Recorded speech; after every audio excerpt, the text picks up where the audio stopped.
एक राजा के शयन कक्ष में मंद विसर्पिणी नाम की जूं ने डेरा डाल रखा था।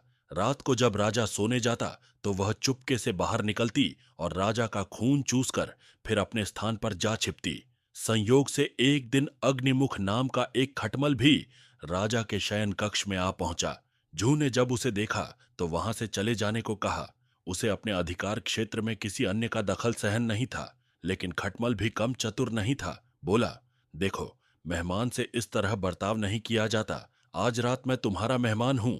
जूं अंततः खटमल की चिकनी चुपड़ी बातों में आ गई और उसे शरण देते हुए बोली, ठीक है, तुम यहां रात भर रुक सकते हो, लेकिन राजा को काटोगे तो नहीं, उसका खून चूसने के लिए।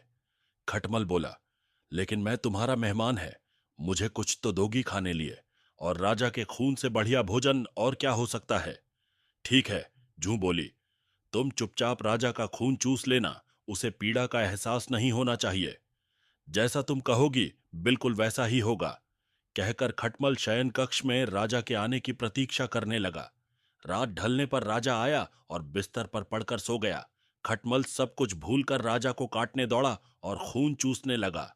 ऐसा स्वादिष्ट खून उसने पहली बार छका था, इसलिए वह जोर जोर से काटकर खून चूसने लगा। इससे राजा के शरीर में तेज खुजली होने लगी और उसकी नींद उचट गई। उसने क्रोध में भरकर अपने सेवकों से काटने वाले जीव को ढूंढकर मारने को कहा।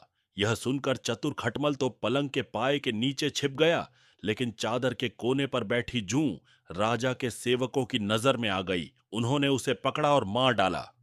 शिक्षा: जांच परख कर के बाद ही अनजानों पर भरोसा करें।